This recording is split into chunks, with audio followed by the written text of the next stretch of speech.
Friends, आज हम पढ़ेंगे एक्सरे स्पेक्ट्रम के बारे में। जानेंगे कि एक्सरे स्पेक्ट्रम क्या होता है और इसके कितने टाइप्स होते हैं।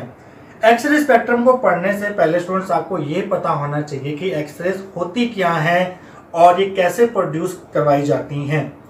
एक्सरेज होती हैं इलेक्ट्रोमैग्नेटिक रेडिएशन जिनकी वेवलेंथ गामा रेडिएशन से ज़्यादा होती है बट अल्ट्रावायलेट रेडिएशन से कम होती हैं।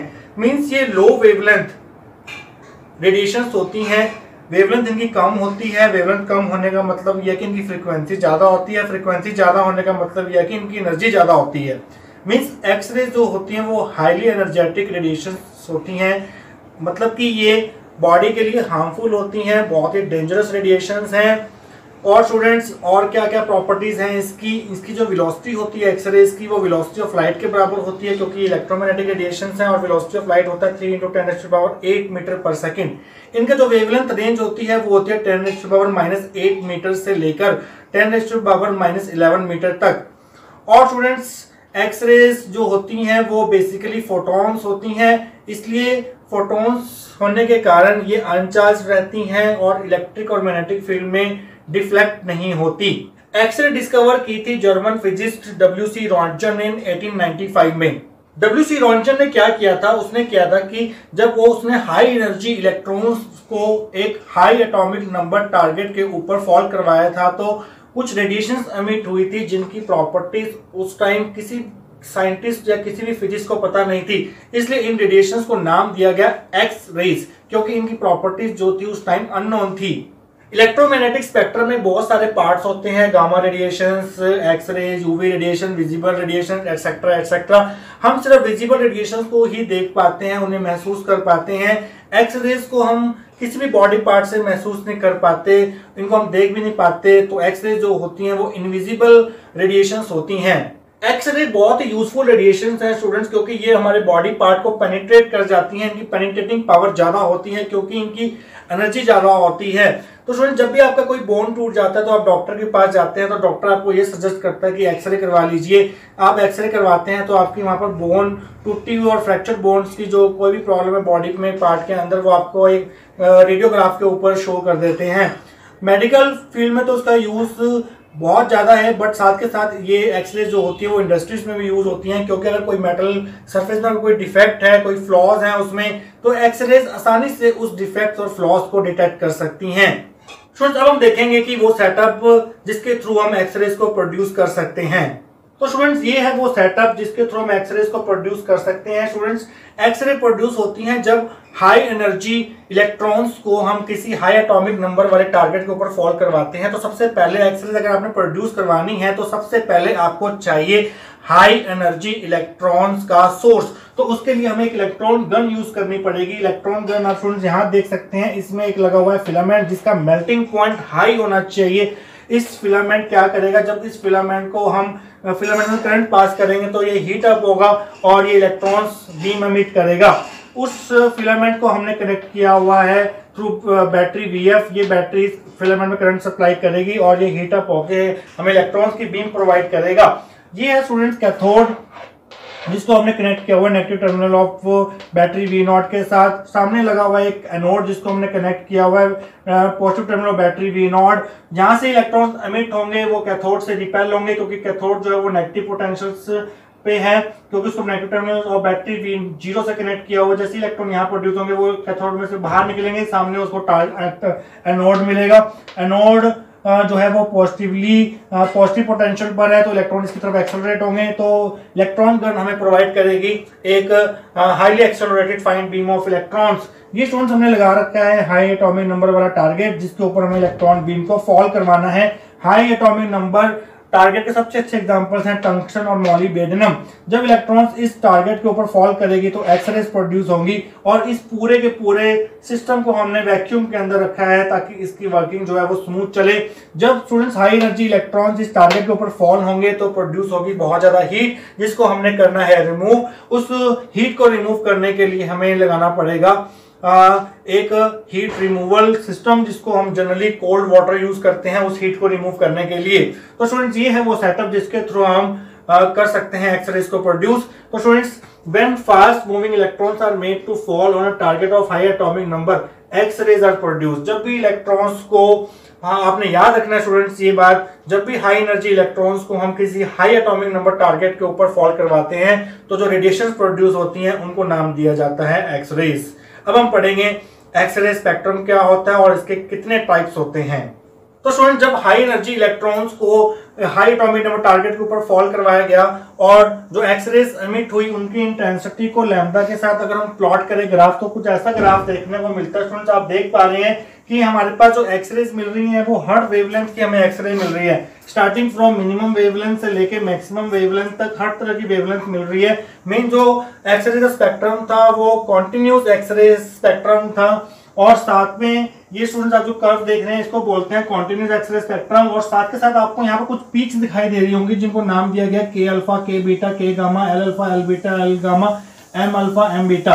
ये जो पीक्स दिखाई दे रही है आपको, कुछ लाइंस दिखाई दे रही हैं जो कि सुपर इम्पोज्ड है कॉन्टिन्यूस एक्सरे स्पेक्ट्रम के ऊपर, इसको बोलते हैं कैरेक्टरिस्टिक्स एक्सरे, क्योंकि ये किस टारगेट एलिमेंट का कैरेक्टरिस्टिक प्रॉपर्टीज को शो करती हैं। ये टारगेट एलिमेंट पर डिपेंड करते हैं कि ये पीक कैसी आएंगी, इनकी हाइट कितनी होगी। मतलब ये टारगेट एलिमेंट के बारे में हमें इंफॉर्मेशन देते हैं कि टारगेट एलिमेंट हमने कौन सा है। इन लाइंस को हम स्टडी करके, इन लाइंस को अच्छे से हम देख के, अच्छे से ऑब्जर्व करके हम पता लगा सकते हैं कि टारगेट एलिमेंट कौन सा है और उसकी क्या प्रॉपर्टीज हैं। तो स्टूडेंट्स एक्सरे स्पेक्ट्रा जो होते हैं वो दो तरह के होते हैं। एक तो होता है कॉन्टिन्यूस एक्सरे स्पेक्ट्रम जो इस कर्व से रिप्रेजेंट किया गया है, और दूसरा होता है कैरेक्टरिस्टिक एक्सरे स्पेक्ट्रम। ये जो लाइंस आपको दिखाई दे रही हैं जो कि कॉन्टिन्यूस एक्सरे स्पेक्ट्रम के ऊपर ही सुपर इम्पोज्ड है, जो कि टारगेट एलिमेंट की कैरेक्टरिस्टिक्स प्रॉपर्टीज के बारे में हमें बताती हैं, इसलिए इसको नाम दिया गया है कैरेक्टरिस्टिक्स एक्सरे स्पेक्ट्रम। अब हम बात करेंगे कि ओरिजिन क्या है कॉन्टिन्यूस एक्सरे स्पेक्ट्रम का और कैरेक्टरिस्टिक्स एक्सरे स्पेक्ट्रम कैसे प्रोड्यूस होता है, मतलब कैरेक्टरिस्टिक्स एक्सरे स्पेक्ट्रम का ओरिजिन क्या है। अब हम बात करेंगे कि जो कॉन्टिन्यूस एक्सरे स्पेक्ट्रम है वो कैसे और क्यों प्रोड्यूस होता है। स्टूडेंट्स ये डायग्राम देखें, यहाँ पर ये है high atomic number target element का एक एटम। होता क्या स्टूडेंट्स, ये है इलेक्ट्रॉन, हमारा इलेक्ट्रॉन है ये जो हमने इलेक्ट्रॉन गन से टारगेट एलिमेंट के ऊपर फॉल करवाया था। इलेक्ट्रॉन्स होते हैं नेगेटिवली चार्ज और हर एटम के अंदर एक न्यूक्लियस होता है जो कि होता है पॉजिटिवली चार्ज। जब इलेक्ट्रॉन इस न्यूक्लियस के पास से गुजरेगा, क्योंकि इलेक्ट्रॉन नेगेटिवली चार्ज है, न्यूक्लियस पॉजिटिवली चार्ज है, तो इनके बीच में होगा कोलम्बियन अट्रैक्शन। कोलम्बियन अट्रैक्शन होगा जिसके कारण होगा क्या स्टूडेंट, जो फास्ट मूविंग इलेक्ट्रॉन था, जो हमने इलेक्ट्रॉन गन से हाई एटॉमिक नंबर टारगेट के ऊपर फॉल करवाया था, उसकी वेलोसिटी डिक्रीज होनी शुरू हो जाएगी। वेलोसिटी डिक्रीज होनी शुरू होगी, वो स्लो डाउन होना शुरू होगा, उसकी काइनेटिक एनर्जी कम होनी शुरू हो जाएगी और होगा स्टूडेंट्स ये कि जो इलेक्ट्रॉन है वो अपने ओरिजिनल पाथ से डेविएट हो जाएगा। ये देखिए स्टूडेंट्स, ये उसका जो पाथ था इलेक्ट्रॉन का वो डेविएट हो गया और हाई एनर्जी इलेक्ट्रॉन जो था वो स्लो डाउन हो गया। और स्टूडेंट जब भी कोई चार्ज पार्टिकल स्लो डाउन होता है, जब भी किसी भी चार्ज पार्टिकल की वेलोसिटी डिक्रीज होती है, मतलब जब भी कोई charge particle retarded motion show करता है तो वो इलेक्ट्रोमैग्नेटिक रेडिएशंस एमिट करता है। यहाँ पर जो इलेक्ट्रोमैग्नेटिक रेडिएशंस एमिट होंगी उस इलेक्ट्रोमैग्नेटिक रेडिएशंस को नाम दिया गया एक्सरे फोटोन।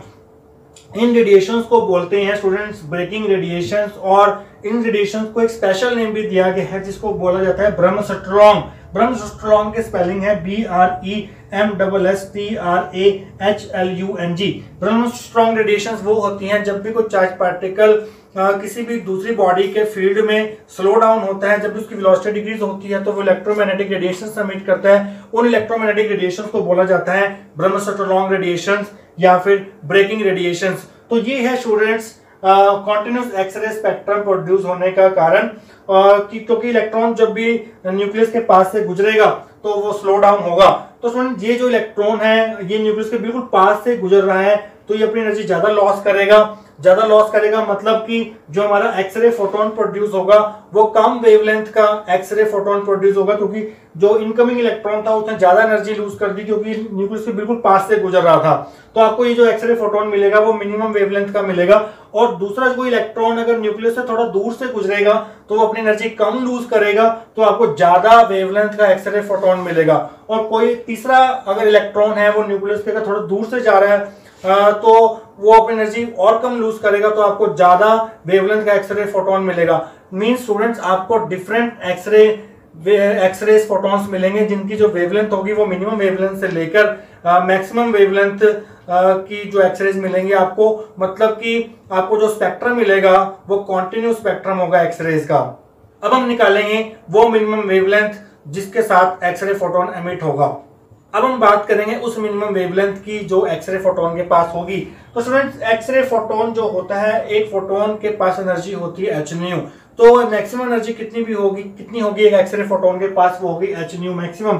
न्यू मैक्सिमम है maximum frequency of x-ray photon. ये किसके इक्वल होगी? जब भी किसी भी चार्ज पार्टिकल को हमने इलेक्ट्रॉन्स को, हाई एनर्जी इलेक्ट्रॉन्स को हमने फॉल करवाया था हाई एटॉमिक नंबर टारगेट के ऊपर, तो इलेक्ट्रॉन को हमने पास करवाया था V0 पोटेंशियल डिफरेंस में जब हमने एक्सरे प्रोड्यूस की थी। तो किसी भी चार्ज पार्टिकल, मानो इलेक्ट्रॉन है, अगर उसको हम V0 पोटेंशियल डिफरेंस में से पास करते हैं तो उसके पास इतनी काइनेटिक एनर्जी आ जाती है, इतनी एनर्जी आ जाती है eV0 के बराबर। तो मैक्सिमम एनर्जी जिस एनर्जी के साथ एक्सरे फोटोन एमिट होगा वो होगा मैक्सिमम एनर्जी ऑफ इलेक्ट्रॉन, वो गेन करेगा जब उसको हम V0 पोटेंशियल डिफरेंस में से पास कराएंगे। और वो एनर्जी होती है charge multiply potential difference. Charge होता है इलेक्ट्रॉन के पास E और पोटेंशियल डिफरेंस होता है V0। न्यू मैक्सिमम स्टूडेंट्स आप जानते हैं जो फ्रीक्वेंसी और वेवलेंथ में रिलेशन होता है, nu is equal to C upon lambda, और फ्रीक्वेंसी और वेवलेंथ एक दूसरे के रेसिप्रोकल होते हैं, तो न्यू मैक्सिमम होगा C अपॉन लैम्डा मिनिमम। अगर यहाँ मैक्सिमम तो लैम्डा मिनिमम होगा, तो क्रॉस मल्टीप्लाई करके अगर हम लैम्डा मिनिमम की वैल्यू निकालें तो वो आएगी SC अपॉन eV0। यहाँ पर H है प्लैंक्स कांस्टेंट है जिसकी वैल्यू होती है 6.634 × 10⁻⁻34 जूल पर सेकंड। C है वेलोसिटी ऑफ लाइट 3 × 10⁸ मीटर पर सेकंड। E है 1.6 × 10⁻19 coulomb which is the charge on electron. V0 की वैल्यू हम चेंज कर सकते हैं, तो अगर हम H की वैल्यू पुट करते हैं, C की वैल्यू पुट करते हैं, E की वैल्यू पुट करते हैं, तो मिनिमम वेवलेंथ जो आएगी, जो एक्सरे फोटोन जिस मिनिमम वेवलेंथ के साथ एमिट होगा उसकी वैल्यू ये होगी। तो स्टूडेंट्स, आपको इस फॉर्मूले को न्यूमेरिकल भी आ सकता है, आपको V0 दे सकते हैं, आप अप्लाइड पोटेंशियल डिफरेंस दे सकते हैं कि आज इलेक्ट्रॉन को इतने पोटेंशियल डिफरेंस से हमने एक्सेलरेट किया है, लैम्डा मिनिमम निकालो, मिनिमम वेवलेंथ निकालो उस एक्सरे फोटोन की जो एमिट होगा, तो आप ये फॉर्मूला अप्लाई करके वो मिनिमम वेवलेंथ निकाल सकते हैं। तो स्टूडेंट्स, अब हम बात करेंगे कि जो कैरेक्टरिस्टिक एक्सरे स्पेक्ट्रम है वो कैसे प्रोड्यूस होता है और उसका ओरिजिन क्या है। तो स्टूडेंट्स, देखते हैं अब कि कैरेक्टरिस्टिक एक्सरे स्पेक्ट्रम कैसे प्रोड्यूस होता है। तो स्टूडेंट्स, ये है टारगेट एलिमेंट का एक एटम जिसमें हमने डिफरेंट शेल्स ड्रॉ की हैं। पहले हमारे पास K शेल है, एक फिर L शेल है जिसमें 8 इलेक्ट्रॉन्स है, फिर हमारे पास M शेल है जिसमें 18 इलेक्ट्रॉन्स है, उसके बाद हमारे पास N शेल है और एटम के सेंटर में प्रेजेंट है पॉजिटिवली चार्ज न्यूक्लियस। तो स्टूडेंट, जब हाई एनर्जी इलेक्ट्रॉन्स को हम टारगेट एलिमेंट के एटम के ऊपर फॉल करते हैं तो पॉसिबिलिटी ये हो सकती है कि वो इंसिडेंट इलेक्ट्रॉन जिसके पास बहुत ज्यादा एनर्जी है वो K शेल के इलेक्ट्रॉन को रिमूव कर दे। मान लो उसने इस इलेक्ट्रॉन को रिमूव कर दिया और ये इलेक्ट्रॉन बाहर आ गया। जब इलेक्ट्रॉन बाहर आएगा तो यहाँ पर एक होल क्रिएट हो जाएगा, उस hole vacancy of electron create हो जाएगी और उस होल को फिल करने के लिए L शेल का इलेक्ट्रॉन इस इलेक्ट्रॉन को फिल करने के लिए L शेल से K में जंप कर सकता है। तो जब L शेल का इलेक्ट्रॉन K शेल में जंप करेगा तो जो एक्सरे फोटोन एमिट होगा उसको नाम दिया जाता है K अल्फा लाइन। तो सिमिलरली अगर M शेल का इलेक्ट्रॉन K शेल की वैकेंसी को फिल करने के लिए जंप करेगा तो एक एक्सरे फोटोन एमिट होगा और हमें स्पेक्ट्रम में एक लाइन शो होगी, उस लाइन को बोला जाता है K बीटा लाइन। तो ये आपको K बीटा लाइन स्पेक्ट्रम में शो हो रही है। अगर उससे अपर लेवल का इलेक्ट्रॉन मींस N शेल का इलेक्ट्रॉन अगर K शेल में जंप करता है उस वैकेंसी को फिल करने के लिए, तो जो एक्सरे फोटोन होगा उसके कोरस्पोंडिंग आपको स्पेक्ट्रम में एक लाइन दिखाई देगी, एक पीक दिखाई देगा, उसको बोला जाता है K गामा लाइन। तो इस तरह आपको K सीरीज के डिफरेंट लाइंस देखने को मिलती हैं, K alpha, K beta, K gamma. K series की लाइंस हमें कम मिलती है स्पेक्ट्रम में जब वैकेंसी जो है वो K शेल में क्रिएट होती है और उस वैकेंसी को फिल करने के लिए K से ऊपर वाले लेवल के इलेक्ट्रॉन्स K शेल में जंप करते हैं, चाहे वो L से K में जंप करें, चाहे वो M से K में जंप करें, चाहे वो N से K में जंप करें। अगर L से K में जंप करेंगे तो आपको K अल्फा लाइन मिलेगी, अगर वो M से K में जंप करेंगे तो आपको K बीटा लाइन मिलेगी, अगर वो N से K में जंप करेंगे तो K गामा लाइन मिलेगी। तो स्टूडेंट्स, दूसरी पॉसिबिलिटी ये हो सकती है कि जो इनकमिंग इलेक्ट्रॉन था उसने K शेल का इलेक्ट्रॉन रिमूव नहीं किया, उसने L शेल का इलेक्ट्रॉन रिमूव किया, तो L शेल में एक वैकेंसी क्रिएट होगी, उस वैकेंसी को फिल करने के लिए L शेल से ऊपर वाली लेवल का एक इलेक्ट्रॉन उस वैकेंसी को फिल करने के लिए L शेल में जंप करेगा। तो स्टूडेंट्स, ये देखिए हमारे पास M शेल से इलेक्ट्रॉन जंप कर रहा है L शेल में, तो जो लाइन एमिट होगी वो होगी L अल्फा लाइन और आपको पीक दिखाई देगा स्पेक्ट्रम के अंदर। अगर वो N शेल से L शेल में इलेक्ट्रॉन जंप करता है उस वैकेंसी को फिल करने के लिए जो आपको लाइन मिलेगी वो होगी L बीटा लाइन। तो स्टूडेंट्स इस तरह आपको एल सीरीज की डिफरेंट लाइंस देखने को मिलेंगी स्पेक्ट्रम में। तो स्टूडेंट्स इसी प्रकार से हम एम शेल की लाइंस को भी एक्सप्लेन कर सकते हैं। तो ये है एनर्जी डायग्राम्स, ये है के शेल का एनर्जी डायग्राम, ये है एल शेल का, ये है एम शेल का, ये है एन शेल का। तो स्टूडेंट जब भी कोई इलेक्ट्रॉन एल शेल से, एम शेल से, एन शेल से के शेल में जंप करेगा तो आपको के सीरीज की डिफरेंट लाइंस देखने को मिलेंगी, के alpha, K beta, K gamma. और जब भी कोई इलेक्ट्रॉन एम शेल से एल शेल में आएगा या फिर एन शेल से एल शेल में आएगा तो आपको एल सीरीज की लाइंस मिलेंगी स्पेक्ट्रम के अंदर, जिनको हम डिनोट करते हैं L alpha, L beta, L gamma से। तो स्टूडेंट्स तो सिमिलरली अगर हम कोई इलेक्ट्रॉन एम शेल में जंप करता है फ्रॉम हायर लेवल, जैसे एन शेल से यहाँ पर एम शेल में जंप कर रहा है तो आपको एम सीरीज के डिफरेंट लाइंस देखने को मिलेंगी। ऐसे ये कंटिन्यू रहेगा और यही कारण है कि हमें स्पेक्ट्रम में पीक्स देखने को मिलती हैं, काफी लाइंस देखने को मिलती हैं जो कि टारगेट एलिमेंट का कैरेक्टरिस्टिक्स होती है, वो टारगेट एलिमेंट पे डिपेंड करती है। इन पीक्स और इन लाइंस की जो हाइट होती है, इनकी शेप क्या होगी, ये टारगेट टू टारगेट वेरी करेंगे कि आपने टारगेट कौन सा चूज किया है एक्सरेज को प्रोड्यूस करवाने के लिए। तो स्टूडेंट्स ये था एक्सरे स्पेक्ट्रम और उसके types. I hope you understand. Thank you very much.